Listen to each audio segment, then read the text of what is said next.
사도행전 20장 17절에서 25절까지의 말씀을 한 번씩 교독합니다. 바울이 밀레도에서 사람을 에베소로 보내어 교회 장로들을 청하니 오늘 그들에게 말하되 아시아에 들어온 첫날부터 지금까지 내가 항상 여러분 가운데서 어떻게 행하였는지를 여러분도 아는 바니 곧 모든 겸손과 눈물이며 유대인의 관계로 말미암아 당한 시험을 참고 주를 섬긴 것과 유익한 것은 무엇이든지 공중 앞에서나 각 집에서나 거리낌이 없이 여러분에게 전하여 가르치고 유대인과 헬라인들에게 하나님께 대한 회개와 우리 주 예수 그리스도께 대한 믿음을 증언한 것이라. 보라 이제 나는 성령이 되어 예루살렘으로 가는데 거기서 무슨 일을 당하는지 알지 못하노라. 오직 성령이 각 성에서 내게 증언하여 결박과 혼란이 나를 기다린다 하시나 내가 달려갈 길과 주 예수께 받은 사명 곧 하나님의 은혜의 복음을 증언하는 일을 마치야 하면은 나의 생명조차 조금 더 귀한 것으로 여기지 아니하노라. 함께 읽겠습니다. 보라 내가 여러분 중에 왕래하며 하나님의 나라를 전파하였으나 이제는 여러분이 다 내 얼굴을 다시 보지 못할 줄 아노라. 아멘. 여러분 오늘 본문은 밀레도라는 지역에서 에베소 교회 장로들을 초청하여서 밀레도 설교 그러기도 하는데요. 연설이라 그럴까요? 저는 개인적인 교제, 친교를 나눈다 말씀드리고 싶습니다. 그러니까 지금 바울은 예루살렘을 향해 가고 있습니다. 예루살렘으로 가는 길에 잠시 밀레도에 머물렀고 거기서 너무 보고 싶어서 정말 너무 보고 싶어서 만나고 싶어서 에베소 교회 장로들을 청했습니다. 우리 16절 말씀을 우리 잠깐 함께 볼까요? 본문은 아니었지만 바로 윗절 16절을 한번 잠깐 함께 보겠습니다. 시작. 바울이 아시아에서 지체하지 않기 위하여 에베소를 지나 배 타고 가기로 작정하였으니 이는 될 수 있는 대로 오순절 안에 예루살렘에 이르려고 급히 감이라. 그러니까 지금 예루살렘을 향해 가는데 어떻게 가요? 급히 가고요. 그러니까 이제 빨리 가려고 이제 오순절이 다가오고 있으니까 오순절 날이 되기 전에 예루살렘에 가려고 한급히 이제 서둘러서 그죠? 시간을 다투면서 이제 가는 거죠. 그러니까 이제 빠르게 하루라도 빨리 이제 가려고 하는데 에베소를 지나가고 있는 거죠. 에베소를 지나가는데 차마 발길이 안 떨어지는 거예요. 차마 갈 수가 없는 거예요. 왜요? 너무 보고 싶어서. 에베소 교회 성도가 너무 보고 싶어서 에베소 교회가 너무 궁금해서 잘 있는지 어떤지 안부가 궁금해서 밀레도에 머물고 잠시 발길을 멈추고 사람을 보내 장로들을 초청한 것입니다. 바울이 지금 예루살렘으로 가는 것은 우리가 고린도 전후서를 보면 알 수 있는데 기근이 들었잖아요. 전 세계적으로 글로디아 황제 때 기근이 들었죠. 그래서 세계적으로 경제적으로 어려웠던데 특별히 예루살렘 모교회가 어려움을 당해서 예루살렘 교회를 돕기 위해 헌금을 모금했고 또 그 모금한 헌금을 전달해 주기 위해 가는 목적이 있어요. 또 더 나아가서 바울이 다니면서 세웠던 교회에 대한 소식, 즉 성교 보고도 하고 더 나아가서는 어떻게 내가 로마도 보아야 하리라. 그죠? 사도 바울은 로마를 거쳐서 서바나까지 가려고 하는 마음 때문에 이제 3차 전도 여행을 마무리하고 이제 로마로 가기 위해서 이제 예루살렘에 가는 거예요. 근데 에베소를 지나는 길에 차마 발길이 안 떨어지는 거죠. 왜 그랬는가? 왜 이렇게 보고 싶어 했는가? 그것이 25절 말씀이에요. 여러분 25절을 함께 보겠습니다. 내 가던 길을 멈추고 에베소 교회의 장로들을 만났는지 설명해 주고 있습니다. 25절입니다. 25절 봅니다. 시작. 보라 내가 여러분 중에 왕래하며 하나님의 나라를 전파하였으나 이제는 여러분이 다 내 얼굴을 다시 보지 못할 줄 아노라. 왜 멈췄어요? 왜 가던 길을 멈추고 에베소에 머물렀어요? 왜 보고 싶어요? 다시 보지 못할까 봐. 이제 예루살렘에 올라가면 내가 무슨 일을 당할지 모른다는 거예요. 무슨 일이 있는데, 어떤 일이 있는데 그 일이 무슨 일인지는 알 수는 없지만 큰 어려움이라는 거예요. 고난이라는 거예요. 그렇게 되면 그 일로 인하여서 다시는 못 본다는 거죠. 이제 지금이 아니면 두 번 다시 볼 수 없기에 더 마음이 애틋해진 거예요. 그래서 에베소 교회 장로들을 청하였습니다. 여러분, 그 일이 뭡니까? 예루살렘에서 당할 일이 뭘까요? 22절이죠. 22절, 23절을 한번 보겠습니다. 22절, 23절입니다. 시작. 보라, 이제 나는 성령에 매여 예루살렘으로 가는데 거기서 무슨 일을 당하는지 알지 못하노라. 오직 성령이 각성에서 내게 증언하여 결박과 환난이 나를 기다린다 하시니라. 뭐가 있어요? 어떤 일이에요? 결박과 환난. 결박과 환난이 기다리고 있대요. 각 성에서부터 성령이 하나님께서 말씀해 주셨다라는 거예요. 이미 밀레도에 오기 전에, 예루살렘에 가기 전에 복음을 전할 때마다 하나님께서 그 마음, 그 말씀을 주셨다는 거예요. 내가 이제 하나님, 제가 예루살렘에 가겠습니다. 예루살렘에 가고 성결 보고를 마치고 바로 로마로 가고자 합니다. 그래? 어떡하지? 예루살렘에 가면 결박을 당할 텐데, 예루살렘에 가면 환난을 당할 터인데 너 그래도 갈 거니? 라는 거죠.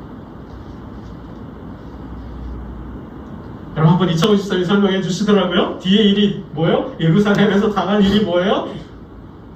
체포를 당하죠. 체포당하고, 그러니까 결박을 당하고, 체포당하고, 감옥생활, 구금,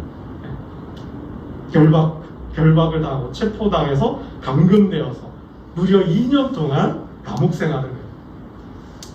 더 나아가서 사도 바울을 죽이지 않으면 내가 먹지도 마시지도 않겠다고 하는 암살 조직이 결성이 됐어요. 그런 암살 위협도 받게 됩니다. 그러는 중에 바울은 벨리스 총독에게 재판을 받았는데 무죄가 됐음에도 석방시켜주지 않아요. 후임 총독, 베스도 총독이 왔는데도 유대인들 때문에, 그 시기와 질투 때문에 석방시켜주지 않아요. 결국 바울은 내가 가이사 앞에서 재판을 받겠다. 내가 로마에 가서 재판을 갖겠다. 항소를 해요. 로마 황제에게 항소를 하고 이제 로마로 가게 됩니다. 그런 일을 당해요. 근데 그 일이 오해에서, 착각에서 벌어진 거예요. 사도 바울이 예루살렘에 가는데 에베소 사람 드로비모라는 사람을 데리고 가요. 동행해요. 함께 가요. 근데 바울이 아시아와 유럽을 다니면서 복음을 전했잖아요. 가는 그때마다 뭐예요? 유대인들이 들고 일어났잖아요. 소란을 일으켜 소동을 폈어요. 그럴 때마다 도망을 다녔죠. 그 사람들, 바울의 소식을 알고 있던 사람들, 바울이 복음을 전할 때 그 지역에서 만났던 사람들이 예루살렘에서 오순절이니까 만난 거죠. 보게 된 거죠. 그런 가운데서 오해가 일어난 거예요. 바울이 드로비모라는 사람을, 이방인을 예루살렘 성전에 데리고 들어갔다. 그래서 성전을 더럽혔다는 오해, 착각 때문에 소동이 일어났고, 그 소동 때문에 체포되고 감금되고 2년 동안 감옥 생활을 하게 됩니다. 여러분, 우리 21장 잠깐 한번 볼까요? 27절, 28절입니다. 27절.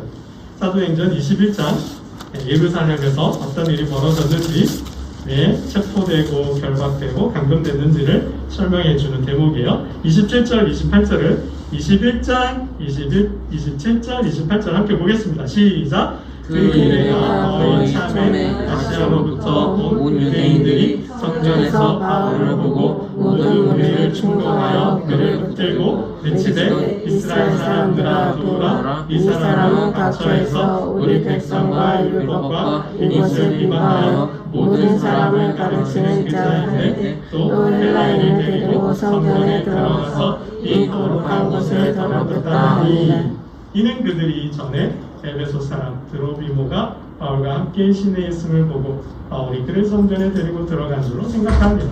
그러니까 오해하고 착각한 거예요. 드로비모라는 이방인들과 함께 예루살렘에 오다 보고 또 그들과 함께 복음을 전하다 보니 바울이 이방인을 성전에 데리고 들어가 라고 착각을 한 거죠. 오해를 한 거죠. 그래서 사람들을 불러다가 이 사람이 모세율법을 모독하고 성전을 모독하고 우리가 믿는 하나님을 욕되게 했다 그러면서 막 소동을 일으킨 거예요. 그래서 소란이 일어나니 이제 천부장이 와서 체포를 했고 또 감금을 하게 된 거죠. 이제 재판을 받는데 무죄가 됐음에도 죄가 없음이 드러났음에도 석방을 안 시켜주니 결국 이제 로마까지 가게 됩니다. 여러분, 교회가 뭘까요? 정말 교회가 뭐길래? 정말 교회가 뭐길래? 사도 바울은 이러한 모진 고통과 고난을 당하면서까지 교회를 세우려고 하는 걸까요? 여러분, 정말 교회가 뭘까요? 왜 우리는 교회를 세워야 할까요? 이렇게까지 교회를 세워야 하는 걸까요, 정말? 여러분, 어떻게 생각하십니까? 그럼 그제 제 친한 목사님하고 잠깐 식사를 했습니다. 그 목사님이 들으신 이야기를 잠깐 전해주시더라고요. 코로나가 오고 이제 한 2년 지나서 3년째 가는데 정말 많은 교회가 문 닫았대요. 정말 많은 교회가 문 닫았대요. 그 목사님은 말씀운동을 통해서 교회 네트워크, 말씀운동을 하시는 분인데 각 전국적으로 지부가 있어요. 서울에 지부가 있고 전라도, 경상도 뭐 이렇게 지부가 있어서 그 말씀 운동을 통해서 교회가 연결되어 있고 그러면서 말씀을 함께 공부하는 거예요. 성경 66권을 공부하는 그런 모임인데 그 서울의 한 지부를 맡고 있는 지부장 목사님을 만나서 점심을 먹었는데 그런 얘기를 하시는 거예요. 코로나가 오고 정말 많은 교회가 문을 닫았다라고 얘기하시더라는 겁니다. 요즘 신학생들은 이렇게 이야기를 한다고 합니다. 이제 개척 안 된다. 개척 안 된다. 신학생들 사이에 그래도 제가 신학교 다닐 때는 한 3분의 1 정도는 교회 개척을 하겠다고 하셨거든요. 그래도 신학생들 중에 3분의 1은 교회 개척을 꿈꾸고 교회 개척을 준비하고 그렇게 교회를 섬기려고 했거든요. 근데 지금의 신학생들은 이제 개척은 안 된다. 할 수 없다, 못한다, 아무나 하는 게 아니다라고 이야기를 한다고 합니다. 뭐 주변의 말을 듣지 않아도 우리 자체가 경험하고 있잖아요. 참 교회가 어렵다라는 거. 정말 코로나가 오면서 정말 힘들어졌고 거기다가 전쟁까지 터지면서 굉장히 교회가 더 어려워졌다라는 거죠. 뭐 제 주변의 목사님들도 뭐 통계적으로 보면요. 사역지가 없어서 사역을 쉬고 있는 목사님들이 수천 명에 이르렀대요.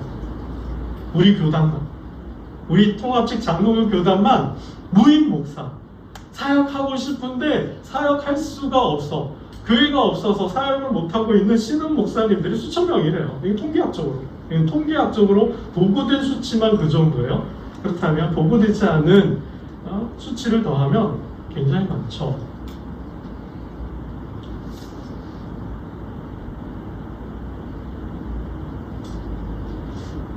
제가 다니는 학교의 교수님은 이런 말씀도 하시더라고요.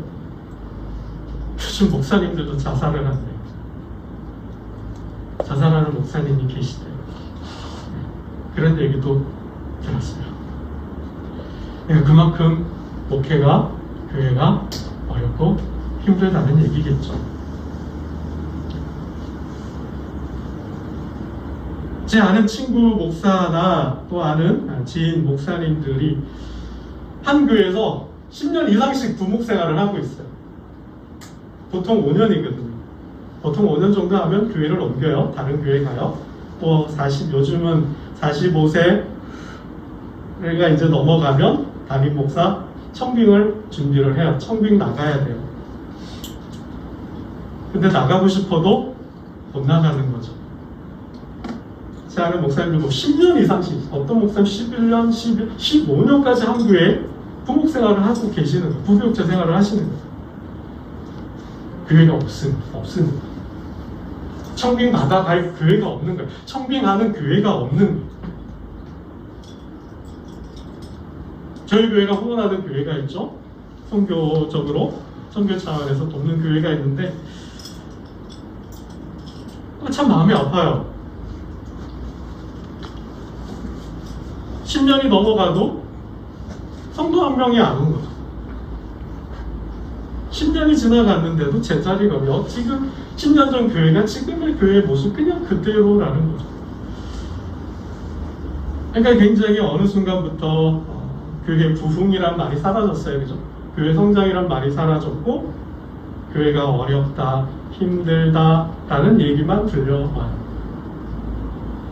정말 가뭄에 콩나듯이 정말 특별한 목회, 특별한 목사님들을 제외하고는 교회 성장하는, 부흥하는 이야기가 이제 없죠. 들기가 참 힘든 시대가 됐습니다.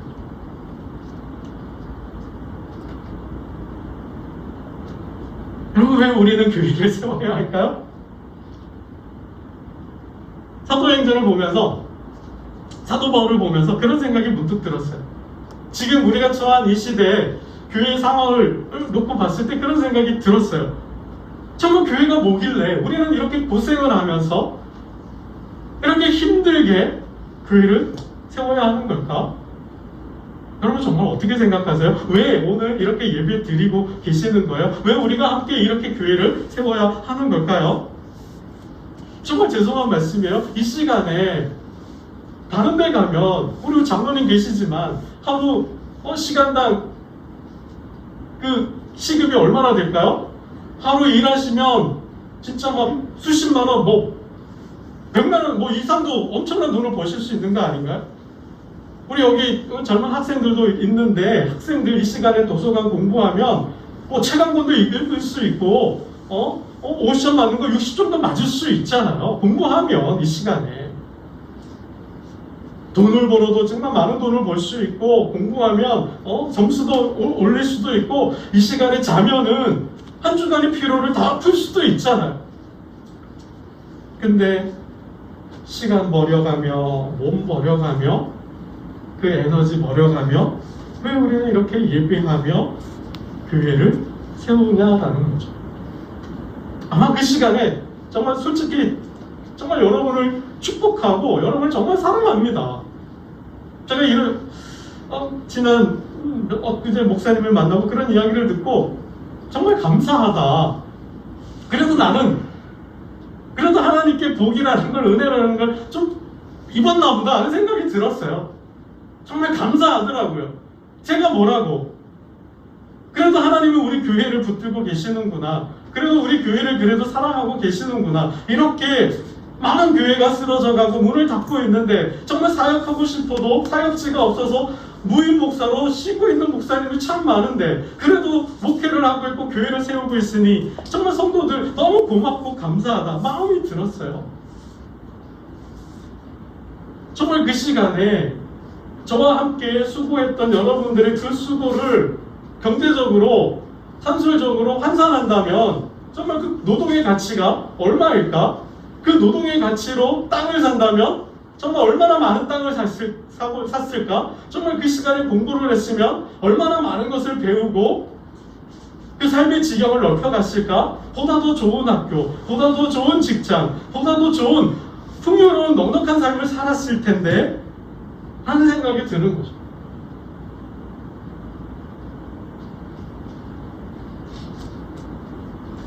여러분 언젠가 한번 말씀을 드렸는데 세상에서 가장 위대한 일이 뭘까요?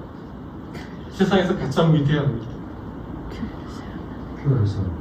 네. 우리 장로님 말씀하셨던 것처럼 제가 공부해보고 역사적으로 보니 역사적으로 인간이 했던 가장 위대한 일은 제국을 건설하는 거였어요. 한 나라, 한 기업, 하물며 동네 작은 슈퍼마켓 하나 경영하는 것도 10년, 20년, 30년 하는 것도 정말 얼마나 힘들어요. 근데 뭐 기업을 하고 그룹을 만들잖아요. 뭐 몇 개, 수십 개씩 막 그룹을 만들. 이게 얼마나 어렵습니까? 국가의 한 나라의 대통령이 된다? 한 기관의 장이 된다? 여러분 이거 평생을 걸어야 되는 거잖아요. 평생. 얼마나 많은 공부를 해야 되고 얼마나 많은 경험과 수련을 닦아야만이 어떤 그런 장이 돼요. 근데 나라를 세우고 그 나라를 보다 더 큰 제국을 세운다? 이게 역사를 볼 때 인간이 했던 가장 위대한 일은 제국을 세우는 거였어요. 근데 그 일보다 더 위대한 일이 뭐냐? 저는 교회라고 생각하는 거죠. 근데 그 교회 세우기가 너무나 어려워요. 너무나 힘들어요. 여러분 세상에서 가장 힘든 일이 뭘까요? 가장 어려운 일이 뭘까요? 가장 고통스러운 일이 뭘까요? 교회 세우는 일이에요. 교회 세우는 일. 여러분 사도 바울이 그 교회를 에베소 교회를 세우는데 에베소 교회뿐만 아니라 각 지역을 다니면서 복음을 전해서 교회를 세우는데 얼마나 어려웠는지를 말해주는 대목이 있어요. 우리 19절 말씀을 우리 잠깐 함께 볼까요? 19절입니다. 19절 20장 19절 함께 보겠습니다. 시작. 또 모든 겸손과 눈물이며 유대인의 관계로 말미암아 당한 시험을 참고 주를 섬긴 것과 어떻게 세웠어요? 모든 겸손과 눈물로 시험을 참고 세웠다는. 여러분 모든 겸손이 뭘까요? 사도 바울이 엘리트 중에 엘리트라 그랬잖아요. 유대적으로 보면 대학자, 가말리엘 문화생이에요. 수제자예요. 애제자예요. 그의 밑에서 끝까지 공부를 했다면 뭐 대제사장까지도 갔을지도 모르겠어요. 대제사장은 못해도 공회원까지는 갔을 것 같아요. 자네들은 공회원, 국회의원이죠. 우리 지금으로 말하면 국회의원, 힘있는 권력자, 정치인, 그런데다가 뭐야 학문을 겸비한 석학이죠.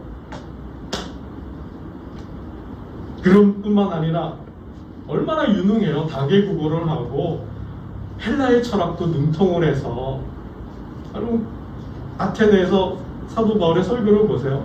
당시 철학에도 섭렵해서 당시 철학도 정통했어요. 그만큼 유도 전망한 거죠. 로마의 시민권자 아니에요. 로마의 시민권자. 유대가 아니라 로마에 가서도 여러분 우리가 보지만 천부장 나는 돈을 주고 로마의 시민권을 샀다 그랬어요. 천부장의 자리에 가면서 로마 시민권을 사려면 얼마의 돈이 필요할까요? 지금 뭐 캐나다로, 뭐 호주로, 뉴질랜드로, 미국으로 이민을 간다? 쉽게 받아줄까요? 돈 없으면 못 가요. 학력도 딸리면 못 가요. 아무나 받아주지도 않아요. 그들이 제시하는 조건이 있어요. 어마어마한 돈이 필요해. 들어가요. 뭐 의사나, 뭐 교육자나 교수나 뭔가 좀 있는 사람들이나 받아주지 그냥은 안 받아줘요. 여러분 그런 거예요. 로마로 가서 뭐 공부를 하든 정치를 하든 했으면 바울은 어마어마한 사람이 된 거죠. 근데 뭐요? 얼마나 대단해. 내가 한번 사람들이 하도 자꾸 막 바울을 뭐 멸시하고 무시하고 조롱하고 깎아내리고 하니까 이런 말을 하죠. 발끈해가지고 내가 누군지 알아? 나는 바리새인 중에 바리새인이야. 게다가 정통 유대인의 혈통인 베냐민 지파야. 내가 누군지 알아? 나는 유대인 최고 석학, 지금 당대 최고 석학이 가말리엘 밑에서 내가 배운 사람이야. 이렇게 이야기를 하고 있는 거야. 그걸 내려놨다는 거예요. 그러니까 자랑하고 싶으면, 자기를 드러내고 싶으면, 자기를 높이려고 하면 얼마나 드러낼 수 있겠어요? 자랑할 수 있겠어요? 근데 뭐예요? 비운 거, 자기를 비운 거죠. 이게 뭐 케노시스라는 겁니다, 여러분.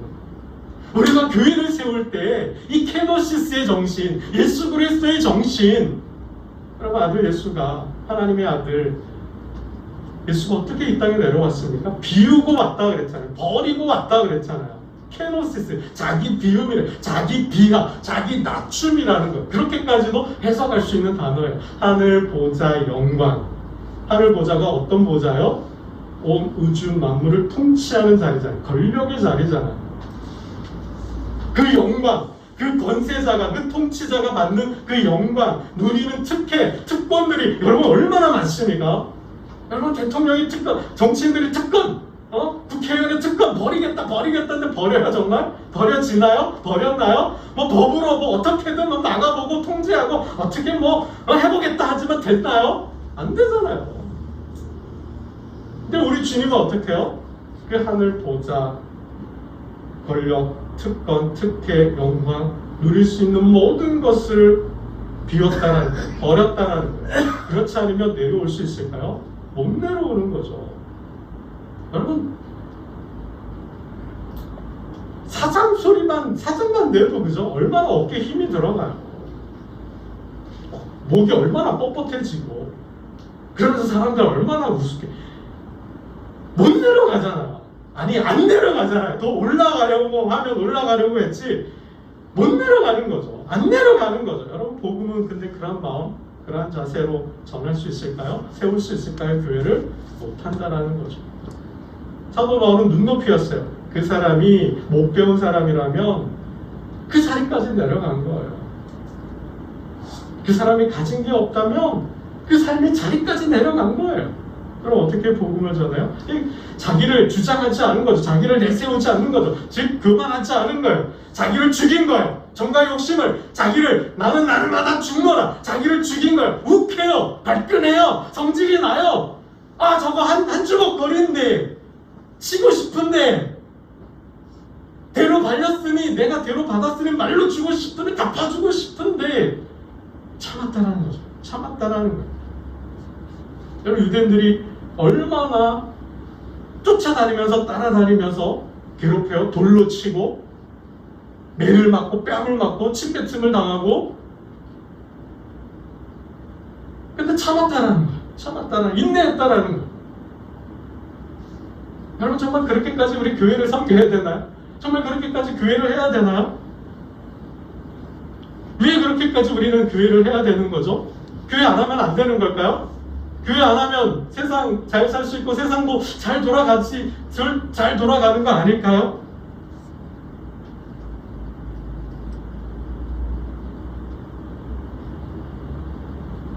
여러분 우리가 교회를 해야 하는 이유를 사도 바울은 이렇게 말씀하고 있습니다.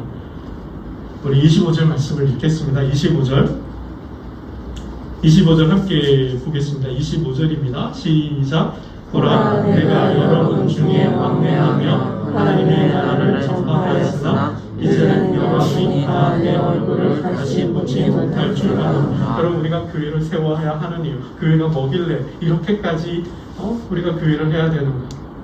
교회를 세워야 하는 이유는 바로 하나님 나라 때문입니다. 하나님 나라 때문에 가장 쉽게는 교회는 구원하는 곳이라는 거예요. 교회가 아니면 이 세상은 무너지니까. 교회가 아니면 저 영혼 죽으니까. 교회가 아니면 이 세상의 진리가 선포되지 않으니까.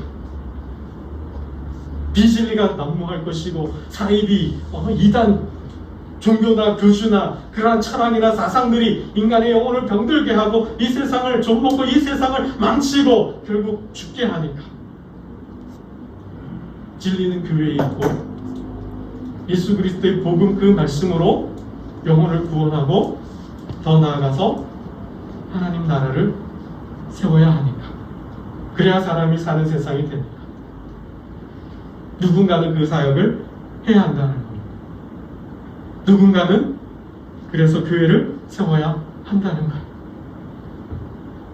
그 고통 속에도 내가 얼마든지 더 잘 살 수 있고 내가 얼마든지 더 좋은 자리, 더 높은 자리, 더 유익한 자리, 정말 유명인이 될 수도 있고요. 더 권력자가 더 높은 권력이 지위가 높은 권력자가 될 수 있고 내가 사장도 될 수가 있고 내가 마음먹은 대로 내가 소원하고 꿈꾸는 대로 내가 원하는 대로 다 살고 싶지만 살 수 있지만 그렇게 하지 않는 이유는 교회를 세우기 위해서라는 거예요. 교회 때문이라 즉 하나님 나라 때문이라는 거죠.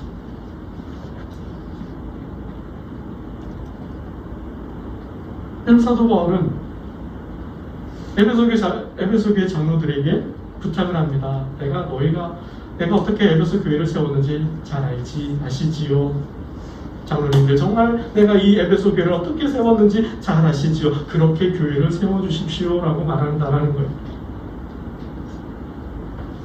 32절 말씀을 보겠습니다. 32절입니다. 32절 함께 보겠습니다. 시작. 지금 내가 여러분을 주와 및 그 은혜의 말씀에 부탁하노니 그 말씀이 여러분을 흔히 세우사 거룩하게 하심을 입은 모든 자 가운데 기업이 있게 하시리라. 교회는 말씀 위에 세워진다라는 거예요. 장로님, 집사님, 권사님, 교회를 말씀으로 세워주십시오. 여러분, 사도 바울이 두란노 서원을 세웠잖아요. 두란노 서원을 세웠잖아요. 두란노 서원에서 말씀을 강론했잖아요. 여러분, 그게 몇 절 말씀이에요? 에베소 교회 19장이죠. 19장 9절 제가 읽겠습니다. 19장 9절을 보면 어떤 사람들은 마음이 굳어 순종하지 않고 우리 앞에서 이 둘을 비방하거늘 바울이 그들을 떠나 제자들을 따로 세우고 두란노 서원에서 날마다 강론하니라. 두란노 서원에서 날마다 강론했대요. 말씀 안에서 서로 교제를 나눈 거예요. 말씀을 통해서 배우고 공부한 거예요. 연구한 거예요. 그 말씀을 통해서 예수를 만나고 예수를 믿게 되고 구원받게 되고 그 사람들이 교회를, 에베소 교회를 세웠다라는 거예요. 얼마 동안요? 2년 동안. 2년 동안이라는데요. 오늘 에베소 교회 장로들을 향해서 하는 말을 들어보면 31절에는 뭐예요? 밤낮 쉬지 않고 눈물로 각 사람을 훈계했다. 얼마 동안요? 3년 동안. 3년 동안 말씀을 가르쳤다라는 거예요. 두란노 서원에서. 여러분, 교회는 재력 위에 세워지지 않아요. 교회는 권력 위에 세워지지 않아요. 교회는 철학 위에 세워지지 않아요. 교회는 오직 예수 그리스도의 터 위에 세워지는 거예요. 그래서 고린도전서 3장에 건축자의 심정으로 높은 빌딩을 세우는, 건축을 시공하는 그러한 업자의 마음으로 교회를 세웠다라고 사도 바울은 말씀합니다. 그 터가 뭐예요? 토대가 예수 그리스도의 터 위에요. 예수 그리스도의 터 외에는 다른 터가 없다라는 거예요. 다른 복음 없다라는 거예요. 여러분, 교회는 예수 반석 위에 세워져야 합니다. 베드로의 고백이죠.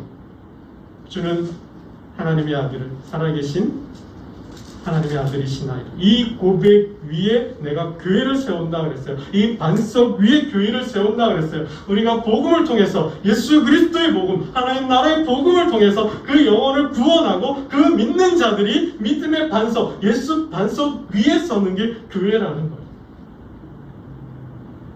여러분, 눈물로 3년 동안 눈물로 참고 겸손한, 자기를 낮추고 섬기면서 그렇게 교회를 세웠다라는 거죠. 아니면 교회가 안 선다라는 거죠. 교회가 세워지지 않는다라는 것입니다.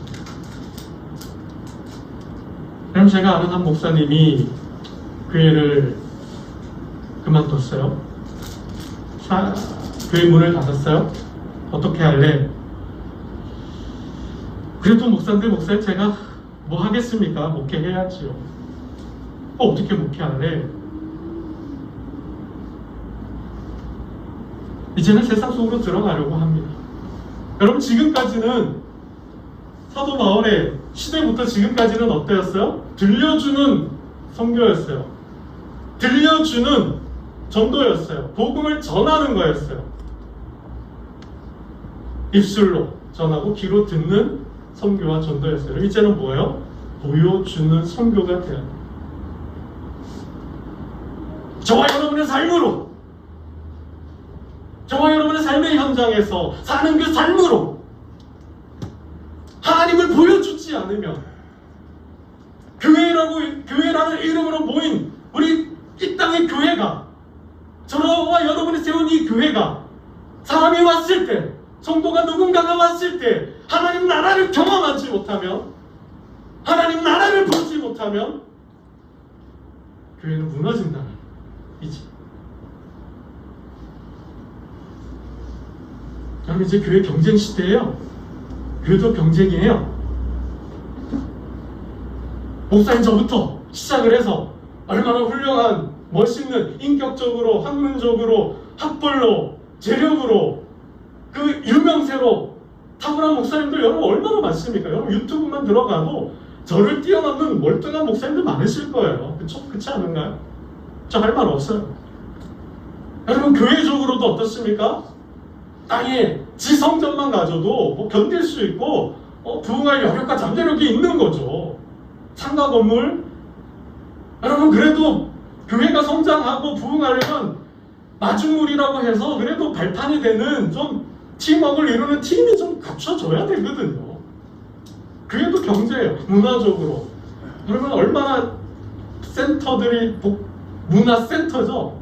그 안에서 자녀, 우리 아이들을 위한 교육 시스템, 그런 행정적인 시스템, 그런 어떤 교육적인 시스템, 좋은 예배 환경들 얼마나 많습니까? 그런 교회들 경쟁이죠. 찾아가잖아요. 어떤 목사님 심지어는 얘기해요. 성전만 지어도 교회는 부흥한다. 성전이 교회를 부흥하게 한다라고까지 말도 합니다. 여러분, 교회도 경쟁이죠. 경쟁에서 밀리면 도태하는 거죠. 자본시대의 기업 경쟁처럼. 여러분, 우리가 교회를 왜? 교회가 정말 뭐길래?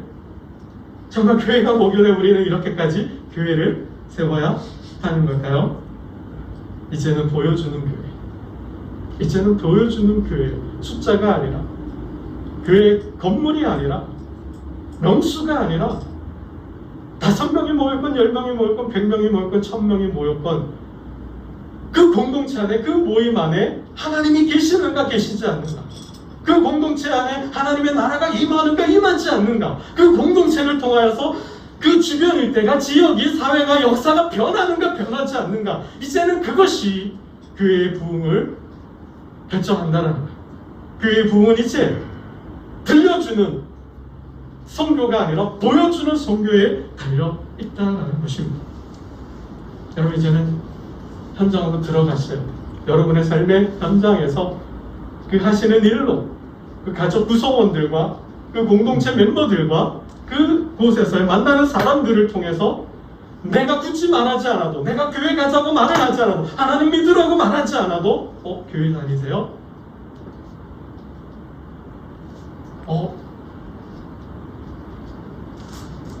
좀 다르네요? 하나님 믿으세요? 이 이야기가 들려져야 한다는 거죠. 이제 그렇지 않으면 이제 밀려요. 도태돼요. 이제는 살아남을 수 없는 교회가 생존을 걱정하는 시대가 되었습니다. 여러분, 우리는 어떤 교회를 세워야 할까요? 방법론적인 문제가 아니라 본질적인 문제에서 이제는 우리의 모임 통해, 예배를 통해, 우리의 사귐 속에서 저와 여러분이, 내가 하나님 나라를 느끼지 못한다면 그 교회는 위기를 맞을 수밖에 없습니다. 20년, 30년, 100년이 됐다고요? 이제 그러하다 한들 하나님과 하나님 나라를 느끼지 못하면, 보여주지 못하면 그 교회는 조만간, 언젠간 문을 닫을 수밖에 없음을 오늘 이 시대가 말씀하고 있습니다. 사도 바울은 이제 모든 눈물과 모든 겸손과 모든 시험을 이기고 교회를 세웠다 합니다. 사도 바울은 이렇게 말씀을 합니다. 여러분, 이 말씀 찾고 읽고 말씀을 맺겠습니다. 고린도전서 3장입니다. 고린도전서 3장 말씀을 읽고 말씀을 맺겠습니다.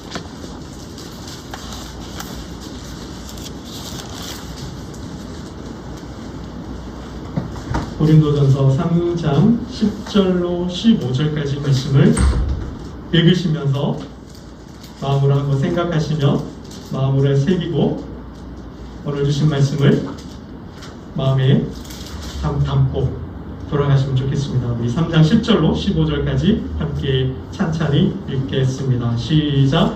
내게 주신 하나님의 은혜를 따라 내가 지혜로 건축자와 같이 터를 깎아두매 다른 이가 그 위에 세우나 그러나 각각 어떻게 그 위에 세울까를 조심할지니라. 이 깎아둔 것 외에 능히 다른 터를 깎아둘 자가 없으니 이 터는 곧 예수 그리스도라. 만일 누구든지 금이나 은이나 보석이나 나무나 풀이나 집으로 이 터 위에 세우면 각 사람의 공적이 나타날 터인데 그날의 공적을 밝히리니 이는 불로 나타내고 그 우리 각 사람의 공적이 어떠한 것을 시험할 것입니다. 만일 누구든지 그 위에 세운 공적이 그대로 있으면 상을 받고 누구든지 그 공적이 불타매 해를 받으리니 그러나 자신의 구원을 받되 불 가운데서 받은 것이 같으리라.